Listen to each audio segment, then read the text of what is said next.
Boa noite, galera radical. Rapaz, o vídeo do batismo e vocês aqui na frente me quebrou, viu? Falei isso orando por vocês, me quebrou, mas vai dar certo hoje. Só colocar minhas coisas aqui. Pessoal, eu continuo sendo Afonso, discípulo de Jesus em processo de restauração, lutando aí contra várias lutas, várias falhas de caráter, vários pecados. Mas, pela graça de Deus, eu estou limpo só por hoje, amém? Pessoal, a gente está começando uma série nova aqui no Radical, chamada Deus Não É Seu Ídolo. Eu particularmente gostei muito da arte, certo? Essa série é baseada em um livro de um pastor chamado Alexandre Melhoranza. Esse aqui é o livro, ó. Vocês verem. Só colocar o nome da série na Amazon, em qualquer canto, que vocês vão achar o livro, certo? Recomendo muito. O livro é pequeno, o livro é gostoso de ler. Eu acredito que no Bible Talk, que é um podcast que tem cristão, tem algum capítulo lá também sobre o livro. E, enfim, vai ser bacana se vocês conseguirem ter acesso ao livro e ir acompanhando o que está no livro, de acordo com o que a gente for apresentando aqui, pregando com vocês a cada domingo, tá bom? Eu vou fazer a introdução hoje. Eu acho que eu vou deixar alguns nós soltos aí, alguns questionamentos, mas aí eu confio no Luizão, confio no Caio, confio no Euriano. Acho que é eles três que vão dar prosseguimento na série para responder aí vocês, tá bom? E aí, para começar, eu já queria fazer algumas perguntas que tem aqui no início do livro, tá bom? E aí eu queria que você respondesse mentalmente essas perguntas. Mentalmente, tá bom? Não precisa responder falando não, mas pensa aí nas seguintes perguntas, ó. A primeira é: quem é Deus para você? Essa pergunta é boa. A segunda é: o que você espera de Deus? E a terceira é: a forma que você enxerga Deus é a mesma que a Bíblia revela? Já parou para pensar nisso? Quando a gente vai para a palavra de Deus, a gente percebe que idolatria é algo que entristece a Deus, é algo que desagrada a Deus, porque geralmente a idolatria é sobre algo que toma o lugar de Deus na nossa vida. A Bíblia revela que há somente um Deus e com Ele é que devemos nos relacionar, é a Ele que devemos glorificar e cultuar. Mas acontece que o pecado, ele tornou essa realidade um pouco complicada, certo? E aí, às vezes, a gente acaba colocando outras coisas no lugar de Deus. E a gente é muito suscetível a isso, todos nós, mas às vezes a gente faz isso sem nem perceber, tá bom? E aí, queria convidar vocês para a gente abrir lá em 1 Coríntios 10, do versículo 14 ao 33, certo? 1 Coríntios 10, do versículo 14 ao 33.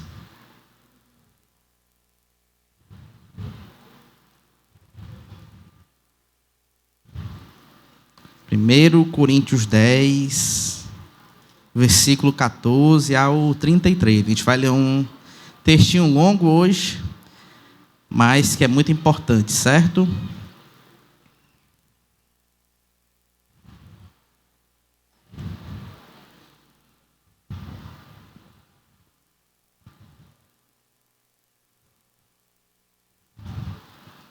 Ó, estou me baseando por vocês, viu? Que estão aqui na frente, do meu lado aqui, ó. Vocês abrirem, eu começo a ler o texto.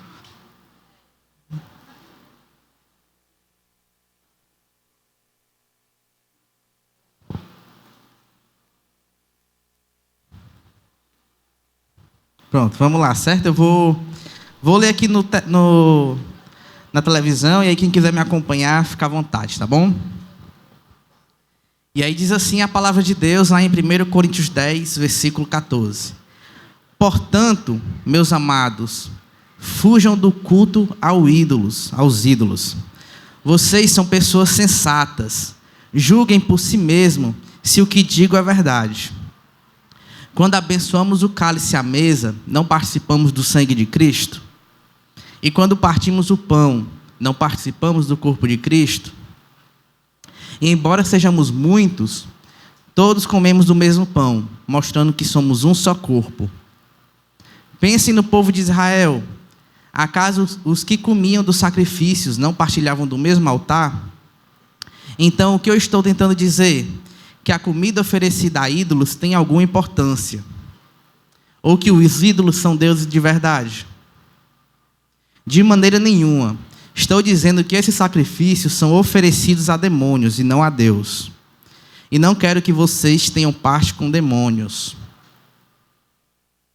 Vocês não podem beber do cálice do Senhor e também do cálice de demônios. Não podem participar da mesa do Senhor e também da mesa de demônios. Acaso nos atreveremos a despertar o ciúme do Senhor? Somos mais fortes que Ele. E aqui Paulo está dizendo que geralmente era argumento daquele pessoal, certo? Tudo é permitido? Aí Paulo responde, mas nem tudo convém. Tudo é permitido, mas nem tudo traz benefícios. Não se preocupem com o seu próprio bem, mas com o bem dos outros.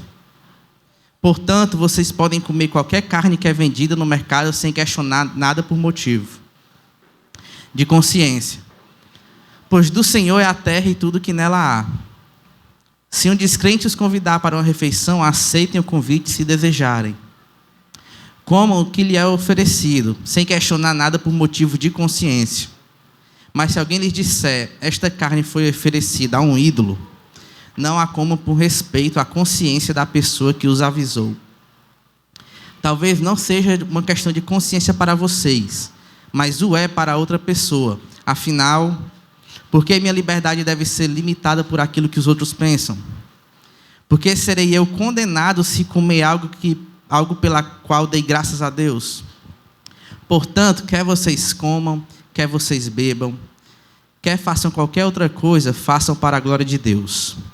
Não ofendam nem os judeus, nem os gentios, nem a igreja de Deus. Assim como também eu procuro agradar a todos em tudo que faço. Não faço apenas o que é melhor para mim.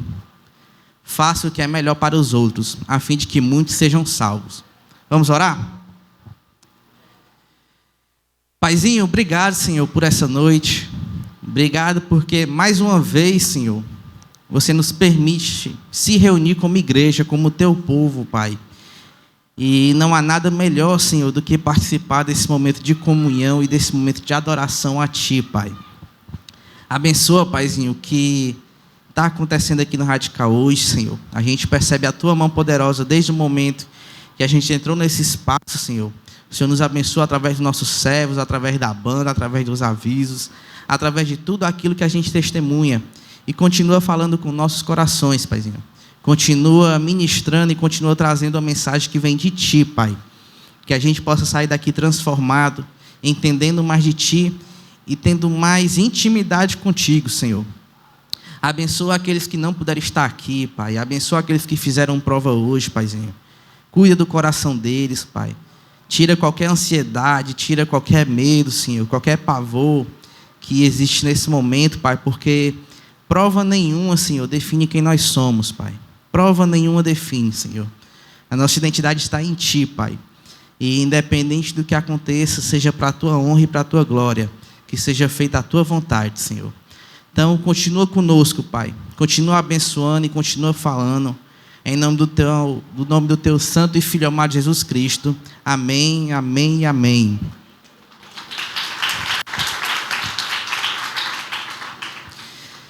Pessoal, bora lá, certo? Falar aqui rapidamente sobre o contexto da carta que Paulo escreveu. Existe um pastor chamado Hernandes Dias Lopes, que ele diz que a carta de Paulo à igreja de Corinto é uma das cartas mais práticas para os tempos atuais. E de fato é, quando você lê a carta, você fica assim, caramba, já faz 2000 anos e a gente ainda percebe as mesmas coisas, né? Corinto era uma cidade grega, ficava ali próxima a Atenas, que Atenas é a capital da Grécia, certo? E era uma região que existia bastante intelectuais, bastante filósofos, mas que também tinha bastante ídolos. Aquela cidade recebia bastante turistas, e ali tinha uma diversidade de culturas, porque vinha pessoas de várias regiões. E Paulo ele foi estrategista ao plantar a igreja naquele local. Ele sabia que naquele local onde tinha diversas pessoas e diversas culturas, várias pessoas iriam se converter, iriam começar a falar de Jesus em suas respectivas regiões. Então, ali foi um trabalho bem estrategista de Paulo de anunciar Jesus para algumas pessoas e elas levarem para outras regiões que não conheciam a Jesus, certo? Mas também existiam desafios por ali. A carta de Paulo ela é baseada em problemáticas que aquela igreja escreveu para ele, certo? Ele plantou aquela igreja estava caminhando, mas ela tinha problemas internos e ela mandou uma carta para Paulo dizendo assim: rapaz, ajuda aqui que a gente não sabe o que é que faz não. Então eles buscavam auxílio de Paulo e Paulo escreve essa carta justamente para auxiliar nessas questões que eles tinham dúvidas, certo? Essa não foi a primeira carta que Paulo escreveu a Corinto. Ele fala nos textos que, como ele já havia mencionado, como ele já havia escrevido, ou seja, ele já tinha escrito outras cartas, mas essa carta tem muita importância para nós, certo? Existia naquela época uma expressão que era até uma ofensa, né? Que dizia assim: rapaz, você vive como um Corinto, você vive como alguém que mora em Corinto. E o que é que essa expressão queria dizer? Geralmente era uma forma de ofender alguém para dizer assim: rapaz, tu vive bêbado, tu vive depravado, tu vive caminhando sem ter sentido para a vida. E aí vocês tiram mais ou menos como é que aquela região era conhecida, certo?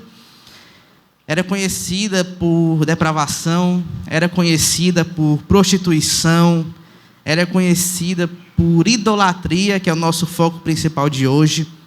Existia naquela região, por exemplo, um templo de Afrodite. Não sei quantos aqui já leram, né? Mas, segundo o escritor Peter Wagner, cerca de 1.000 mulheres trabalhavam como prostituta naquele templo de Afrodite. Esse era um número muito grande para aquela época, certo? Naquela região existiam divisões. Então, o povo de Corinto era um povo dividido e, consequentemente, a igreja de Corinto também era uma igreja dividida. Paulo ele aborda isso no decorrer da carta. Mas o ponto principal assim, que a gente vai destacar hoje é a idolatria, certo? A gente está falando sobre isso nessa série, a gente vai falar sobre isso hoje. Até hoje, se você for em Corinto, você encontra estátuas e monumentos que fazem referência a falsos deuses. E é comum, quando a gente pensa em cultura grega, automaticamente vem, assim como nasce nessas esculturas, essas estátuas de filósofos, de pensadores, de deuses. Então, até hoje existe isso naquela região, certo? Paulo ele passou mais de 1 ano naquela região plantando uma igreja, de tão grande que o desafio era. Então, diante desse panorama que eu trouxe para vocês, a gente pode entender o que é que Paulo quer falar conosco através dessa carta. Logo no início do texto que acabamos de ler hoje, no versículo 14, Paulo nos alerta a fugir de qualquer idolatria, qualquer uma. É idolatria, fuja. E era comum cristãos convertidos, cristãos batizados, cristãos que tinham uma vida ativa na igreja de Corinto serem convidados a participarem de banquetes oferecidos a ídolos, a deuses. E Paulo então dá aqui um alerta para eles e diz que sentar-se na mesa de ídolos é ter banquete com o próprio demônio. Não sei se vocês na hora se ligaram, mas Paulo está dizendo isso na carta, certo? Se você senta na mesa onde está sendo oferecido um banquete ao ídolo, você está sentando com o próprio demônio. Isso não vale só para aquela época, isso vale para a gente hoje, certo? E aí Paulo ele vai dar aqui alguns exemplos que ele vai dizer assim: rapaz, pode ser que isso seja lícito, pode ser que isso seja permitido para você que conhece a Jesus, mas talvez isso não convém, talvez você tenha que se abdicar disso aí. Paulo está dizendo que você que é cristão, você é livre, você foi liberto do pecado, mas não é para fazer ou usar aquilo que Deus condena. E Deus condena algumas coisas como a idolatria, certo? Alguns respondiam o seguinte a Paulo: mas a minha consciência, ela está de boa, ela não tem nenhum problema com isso, então não tem nenhum problema em eu sentar na mesa de ídolos. Mas o que Paulo vai responder é: você pode até se considerar forte para isso, você pode até achar que a sua consciência ela não vai ser interferida por isso aí, mas lembre-se que a sua vida é um testemunho para o seu irmão que é fraco na fé. A sua vida é um testemunho para o seu irmão que é fraco na fé.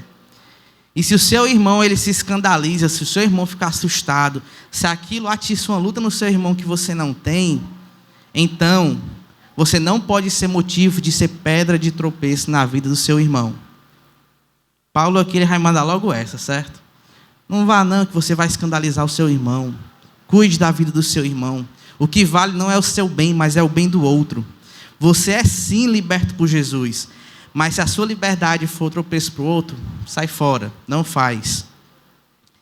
Lembre-se que Cristo morreu pelo seu irmão. E se você não consegue deixar de fazer algo, certo? E isso aqui serve muito para nós hoje. Se você não consegue deixar de fazer algo, usar algo, consumir algo, porque acha que isso não é pecado, não tem problema, então, vou continuar consumindo aqui.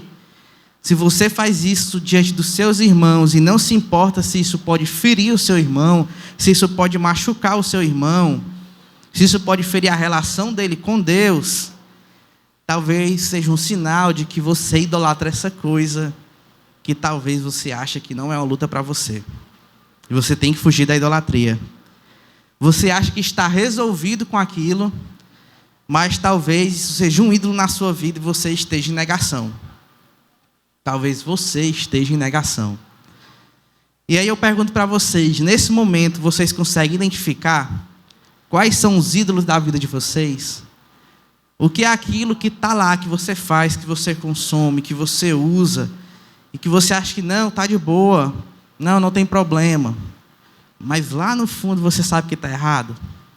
Lá no fundo você sabe que aquilo ali machuca e fere o seu irmão. Você sabe que aquilo ali pode ser pedra de tropeço para o seu irmão. Segundo o dicionário, idolatria significa excesso de amor, admiração demonstrada de forma exagerada. O que é que você, que está aqui hoje, tem amado e admirado de maneira exagerada ao ponto de influenciar sua relação com Deus? O que é que você hoje tem aí como costume na sua vida que tem influenciado a sua relação com Deus? O tempo dedicado ao celular, jogos, o relacionamento com alguém, dinheiro, redes sociais, tudo isso, gente, está aqui no nosso contexto, certo? Tudo está no nosso contexto. Muitas dessas coisas são lícitas. A gente pode ter, mas será que convém? Na sua caminhada com Jesus, será que faz sentido? Precisamos diariamente identificar onde podemos encontrar ídolos na nossa vida e fugir desses ídolos. Eu lembro que quando eu cheguei aqui na IBC em 2012, e aí eu me converti em 2014, certo? Cheguei em 2012, mas eu só me converti em 2014. Ou seja, eu passei 2 anos aqui só frequentando. Estava aqui todo domingo, concordava com umas coisas, discordava de outras, mas estava aqui frequentando. E aí, em 2013, eu já estava assim, rapaz, faz sentido, estou tendo um relacionamento aqui com Jesus, está começando algo, está legal e tudo, mas eu não tinha mudado a minha forma de viver, certo? Por quê? Porque na minha cabeça estava de boa. Posso continuar indo para a festa, que isso não afeta a minha relação com Deus. Posso continuar, enfim, com a vida desregrada, que isso não influencia a minha relação com Deus. Eu pensava isso. E aí eu lembro que um dia eu fui para uma festa com meus amigos, e assim, eu super de boa. Cara, eu já ficava assim, será que faz sentido? Eu, não, faz. Não influencia na minha relação com Deus, então eu vou lá. E aí eu fui para essa festa, certo? E aí quando eu estava nessa festa, que eu olhei para os meus amigos que cresceram comigo, lá comigo, e eles estavam lá na bagaceira, e eu não, porque para mim estava de boa, vou para a festa, mas não vou para a bagaceira. Aquilo ali foi uma virada de chave na minha cabeça. Eu comecei a ficar mal e eu disse assim, cara, não faz sentido eu estar aqui. Não faz sentido eu, um cristão, estar com meus amigos aqui, se eu não falo de Jesus para eles, se eu não influencio a vida deles, se eu estou aqui vendo eles irem ladeira abaixo, eu não faço nada, então não faz sentido. E aí eu peguei e falei para eles, cara, eu vou embora, eu não estou legal, e fui para casa. E aí no outro dia eles mandaram mensagem para mim, cara, tu tá bem? Como é que tá? O que foi que aconteceu e tal? E aí eu abri para eles, cara, eu tive um momento assim de consciência pesada, senti algo assim que eu não sei explicar, mas para mim não fazia sentido eu estar ali com vocês. Porque eu estou tendo uma nova caminhada de vida, eu estou indo para outro caminho, e eu sinto que quando eu estou com vocês lá, eu não falo de Jesus, eu não abro a boca para proclamar o nome de Jesus, eu não estou amando a vida de vocês. Porque eu estou vendo vocês irem ladeira abaixo, eu não faço nada diante disso. E aí foi interessante, porque eu cresci com esses meus amigos, certo? Eu tive o privilégio de estudar com a mesma galera da primeira série até o terceiro ano. Privilégiozão para mim, assim, porque eu cresci com esses meus amigos, a gente saía da escola, ia para o condomínio de alguém, jogar bola, aí era assim, o dia todinho. E aí, diante daquilo, eu falei assim, cara, eles vão se afastar de mim, eles não vão querer mais que eu ande com eles e tudo, e o que aconteceu foi que eles respeitaram a minha decisão, entenderam e disseram assim, cara, pois continua firme aí, que a gente tem olhado para o que está acontecendo na tua vida e a gente tem achado massa. E aí, depois daquilo ali, eu, cara, vou começar a falar de Jesus para esses meus amigos. Vou começar a falar de Jesus, e eu comecei a falar. Falava de Jesus direto, chamava eles para vir aqui para a igreja. E alguns se converteram, outros não. Tem uns que, assim, hoje eu digo que eles são mais crentes do que eu, certo? Mas é legal ver que aquilo ali foi interessante para ser uma virada de chave na minha vida e que a partir dali eu pude entender que, cara, eu tenho influência na vida dessa pessoa. Eu preciso amá-la. Eu preciso cuidar do bem dela. Não tem a ver somente comigo, mas tem a ver com o que eu reflito para o outro. Então, muitas vezes a gente vai estar em ambientes que é lícito, que a gente pode estar lá, mas a gente tem que se questionar se diante disso faz sentido. Será que a gente está influenciando negativamente alguém? Devemos nos preocupar com isso sim. Devemos nos questionar disso sim, certo? Nossa vida, ela não é uma vida que a gente tem que olhar só para si mesmo e viver nesse narcisismo de que é eu e eu. Não. Você tem que olhar para o próximo, se preocupar com o próximo e amar o próximo. A mensagem do Evangelho é essa, é você olhar para o outro e amá-lo assim como você ama a si mesmo. É isso que Jesus convoca cada um de nós a fazer. Mas também existe um ponto interessante aí, certo?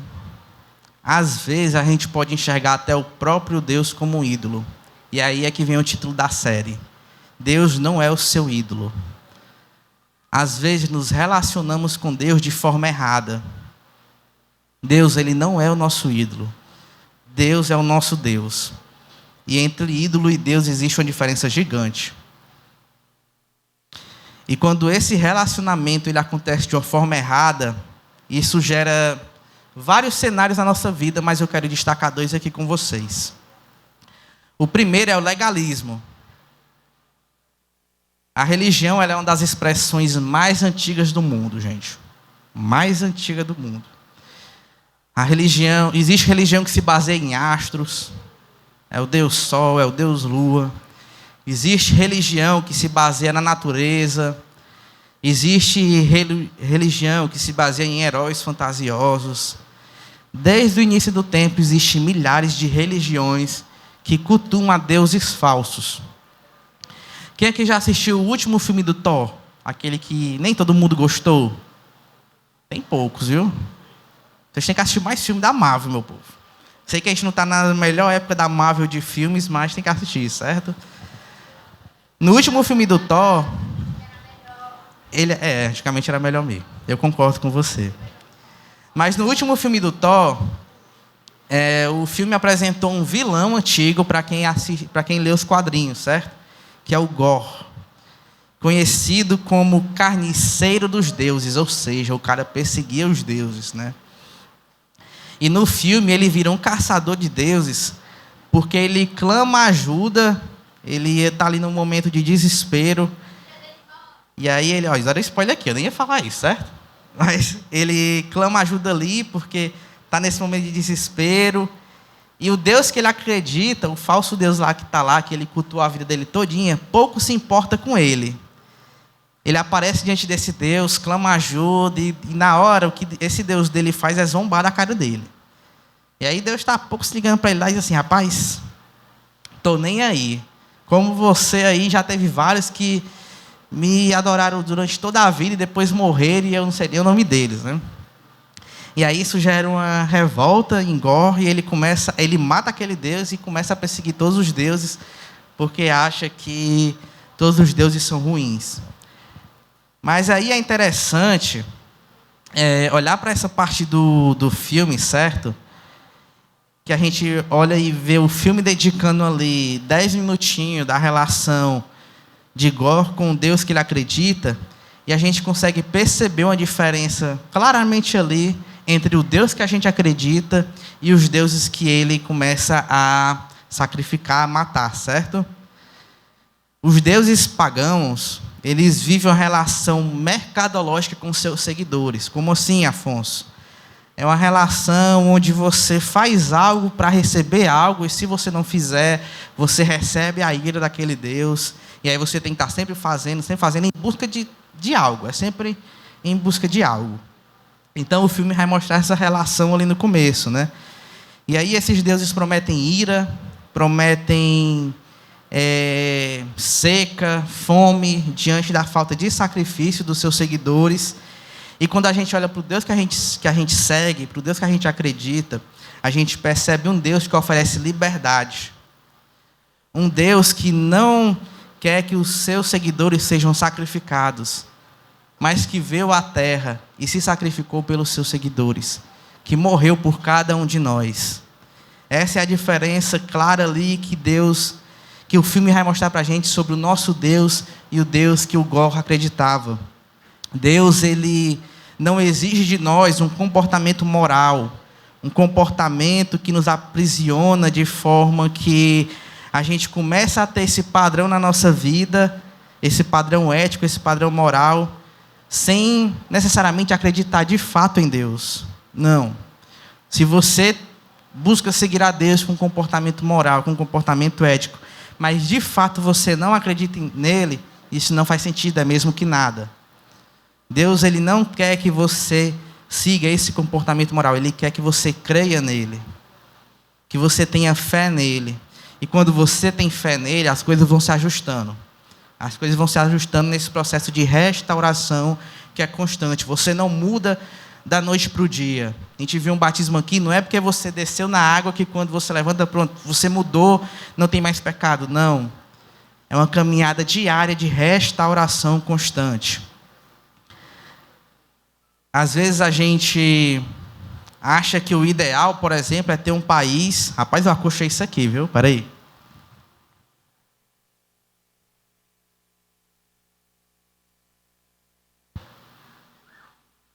Só para não sair no áudio, né? E eu tenho agonia.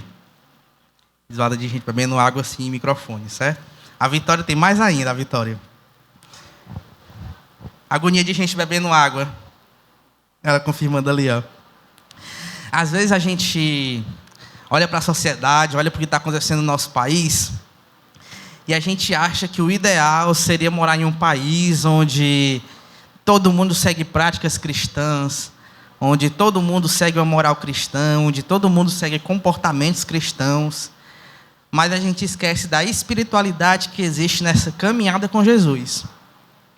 Não adianta, pessoal, a gente exigir viver num país onde todo mundo segue a moral cristã, se as pessoas não acreditam em Jesus, se as pessoas não têm fé com Jesus, não têm fé em Jesus, se as pessoas não têm esse relacionamento com Jesus, não adianta, certo? Só o comportamento moral não adianta, tem que ter fé. Tudo começa na fé. A mudança de comportamento começa na fé.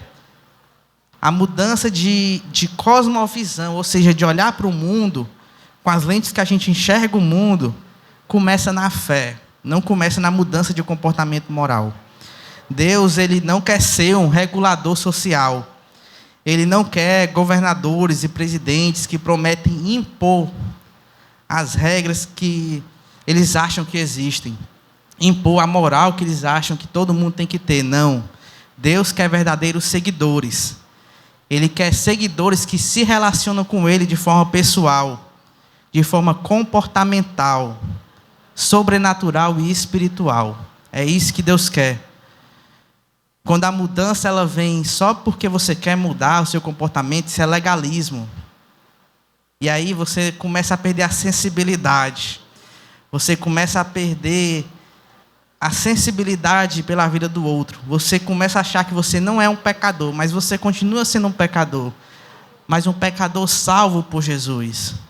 Então, só o comportamento moral não adianta, certo? Fuja disso. Fuja do legalismo. Crer em Jesus, caminhar com Jesus não é uma caminhada legalista, certo? E a segunda coisa é que Deus não é um gênio da lâmpada. Deus não é um gênio da lâmpada. E quando a gente se relaciona com Ele de forma errada, a gente começa a achar que Deus é um gênio da lâmpada. Onde a gente pede e acontece. Pede e acontece. Isso é um risco, certo?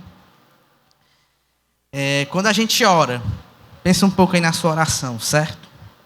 Qual é a razão da sua oração? A sua última oração, qual foi a razão dela? Qual é o desejo da sua alma quando você ora? É realizar as suas vontades ou glorificar a Deus? É que seja feita a tua vontade ou a vontade do Pai? O que é que tem sido pauta da tua oração? E é normal, é compreensível, certo? É humano, inclusive. Você colocar diante de Deus as suas vontades, aquilo que está aí sendo uma luta para você, é normal, não é errado isso. Continue fazendo isso, certo? Mas não faça isso baseado em uma crença onde você acredita em um Deus que vai realizar aquilo que você pede. Não, Deus não vai realizar tudo que você pede. E muitas vezes o que você pede e Deus não realiza, Ele está te libertando de uma cilada, certo? Que você nem consegue enxergar, mas Ele sabe.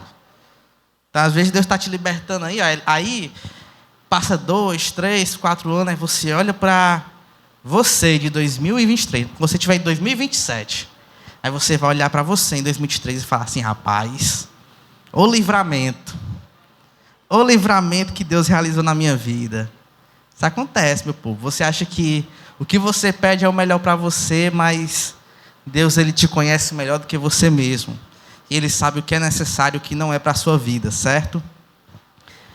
Então, a gente não pode caminhar com Deus e achar que Ele é um gênio da lâmpada que vai realizar tudo. Deus, Ele invadiu a história para caminhar com o seu povo. Vocês vão ver isso nos textos bíblicos. Deus acompanha o seu povo em todas as jornadas da vida. Deus acompanha cada um de vocês naquilo que vocês estão passando. Deus acompanha cada um de vocês em todos os momentos.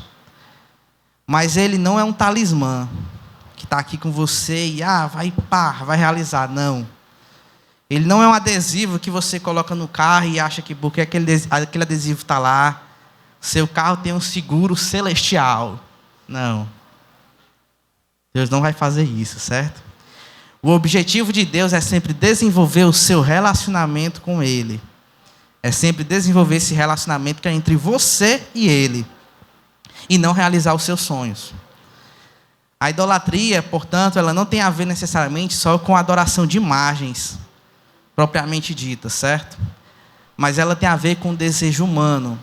Aquilo que você deseja e você sacraliza, você acha que aquilo ali é sagrado. Idolatria tem a ver com aquilo que a gente projeta em Deus. Aquilo que a gente acha que Ele quer para a nossa vida e às vezes Ele não quer. Às vezes você tem desejos, às vezes você tem coisas que você tem que reivindicar diante da sua caminhada com Deus. Porque você está diante de um caso de idolatria.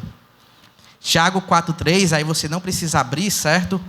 Vou ler aqui rapidamente, mas Tiago 4,3 vai dizer o seguinte: quando pedem, não recebem, pois pedem por motivos errados, para gastar em seus prazeres. Ou seja, Tiago está dizendo aqui, rapaz, vocês pedem a Deus, mas Ele não vai realizar, porque isso não tem a ver com Ele, isso tem a ver com os seus desejos, com a sua carne.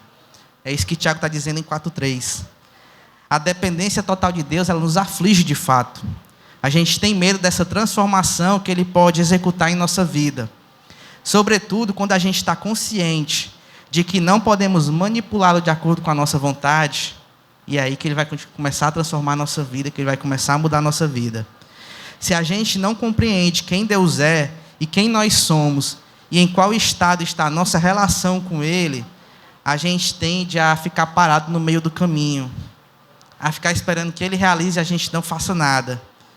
E o que acontece às vezes é que Deus quer que o seu povo tenha atitude. Foi o que aconteceu com a primeira geração dos israelitas, que saiu do Egito. Às vezes Deus quer que você tenha uma atitude diante daquilo que você pede a Ele que Ele mude, certo?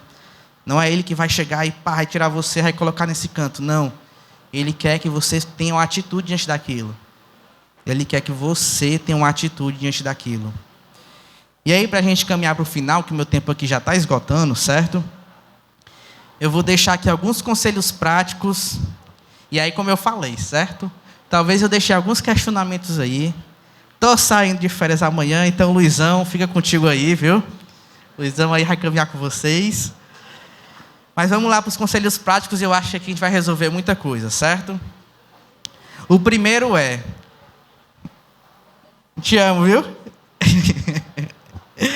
O primeiro é...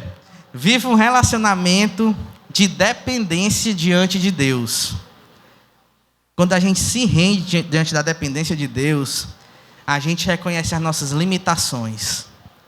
A gente reconhece a nossa limitação em saber que existe idolatria na nossa vida, existe coisas que a gente coloca acima de Deus e que a gente precisa tirar essas coisas porque a gente depende dEle. É Ele quem nos guia. Não é o celular, não é os jogos, não é o curso que você almeja, não. Quem te guia é Deus. E essas outras coisas são lícitas, mas elas não podem estar acima de Deus. Então, viva diariamente uma relação de dependência com Deus. Quando você vive essa relação de dependência com Deus, você descobre um propósito maior para a sua vida. Você percebe que Ele lhe criou com um propósito único e que você deve confiar nele, independente do que você está passando. Quando você percebe o propósito que existe na sua vida, o propósito que Deus quer diante da sua vida, você começa a amar o próximo, você começa a servir o próximo, você começa a caminhar com pessoas que creem naquilo que você crê, nessa caminhada aqui onde você vai crescendo espiritualmente. E aí você vai caminhando como um cristão que proclama Jesus, independente de qualquer situação, porque você sabe que você vive dependente dele. E o que muitas vezes falta para várias pessoas é dependência de Jesus. Eu tenho certeza que quando você escuta isso, rapaz, o que falta para tal pessoa é dependência de Jesus, vem alguém na sua mente, certo? Então, dependa de Jesus e fale dele para essas pessoas. A segunda coisa é busque se relacionar com Deus diariamente. E aqui é relacionamento pessoal, relacionamento de amor. Caminhe com Jesus diariamente, que isso é importante para a sua vida.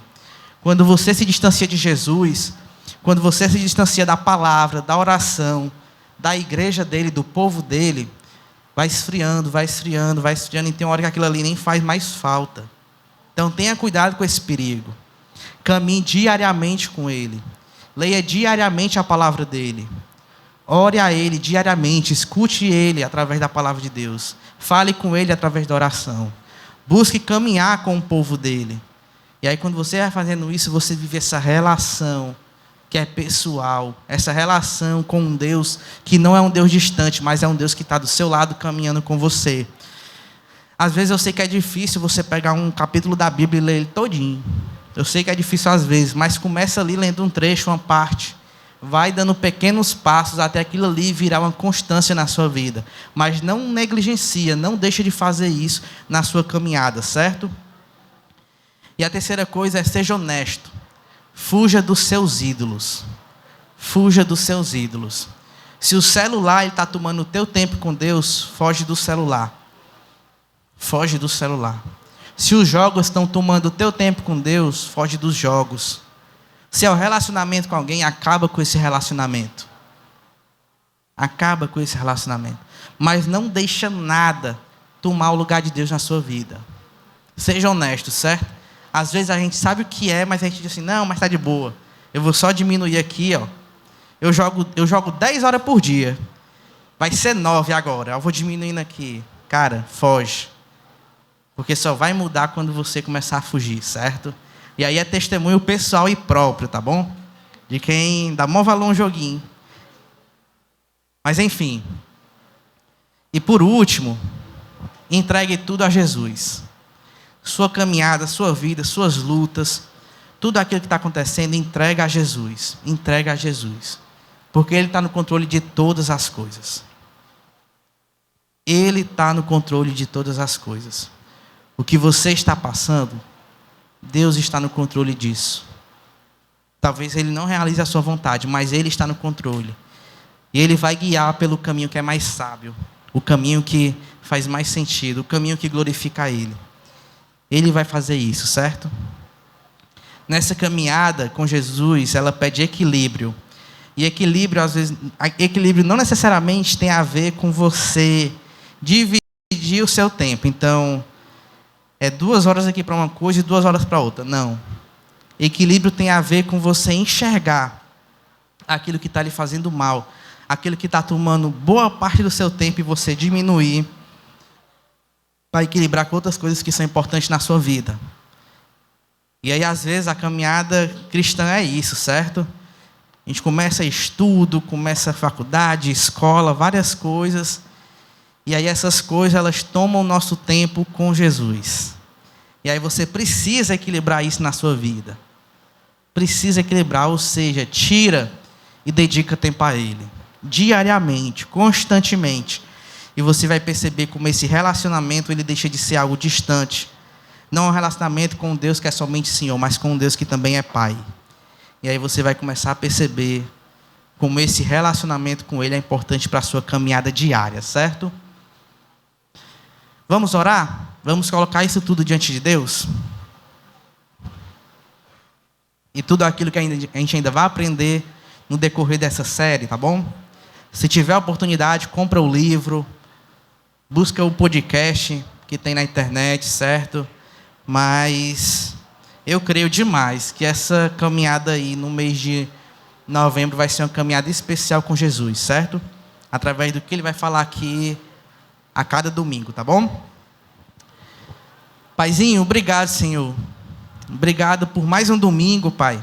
Obrigado pelo aquilo que Tu fala através da Tua palavra, Senhor.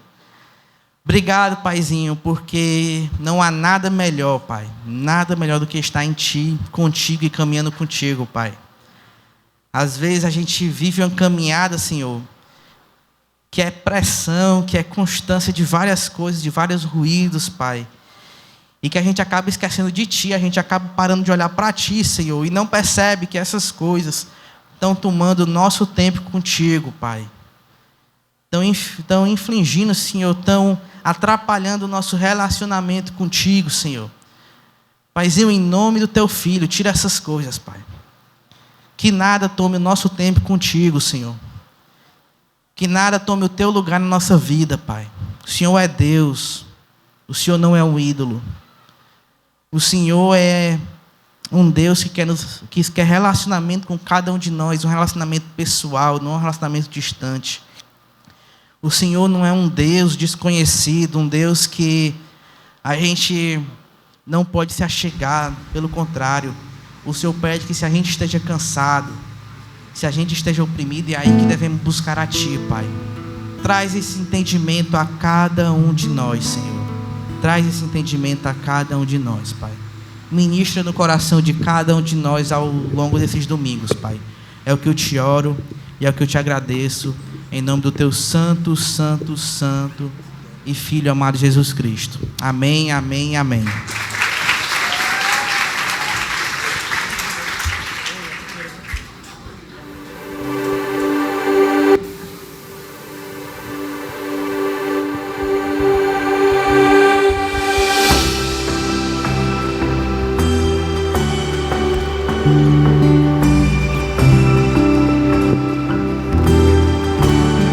Pegou? Pronto. Eu sempre esqueço, certo? Sempre alguém tem que me dar o toque. Mas aí, diante do que a gente escutou hoje, certo? Diante do que Deus tem falado com você, não só hoje, mas ao longo desses dias, dessas semanas, desses meses, que você tem frequentado, que você tem se relacionado com Deus, eu quero perguntar se tem alguém aqui que quer entregar a vida a Ele. Tem alguém aqui que nessa noite quer confessar Jesus como seu Senhor e Salvador? Não precisa ter vergonha, não precisa ter medo de tomar essa decisão, certo? Deus quer se relacionar com você. Deus está te chamando de filho.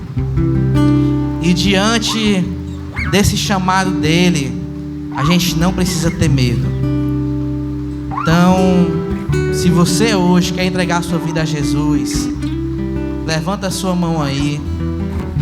Não precisa se levantar, mas só levanta a sua mão e diz: amém. Glória a Deus. Glória a Deus. Deus se alegra. Amém. Glória a Deus.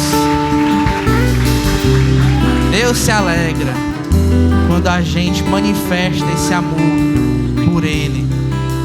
Se você quer entregar a sua vida a Jesus e quer fazer isso de modo público, levanta a sua mão aí onde você está. Não tenha medo, porque Ele quer. Amém. Glória a Deus. Glória a Deus. Glória a Deus. Eu quero orar por cada um de vocês e por aquilo que Deus quer fazer na vida de cada um de vocês. Se você não levantou a mão, mas você quer tomar essa decisão, essa oração também é para você, certo? Deus sabe, Deus conhece o seu coração e Ele está aí falando com você. E Ele sabe que hoje à noite você quer chegar diante dEle e chamá-lo de Pai. Então, abaixa sua cabeça e ora comigo, certo? Paizinho, obrigado, Senhor. Obrigado pelo Teu povo, Pai. Obrigado pelo privilégio que é fazer parte do Teu povo, Senhor. Não há nada melhor, Senhor, do que caminhar, Senhor, contigo, Pai, diariamente, constantemente, Senhor.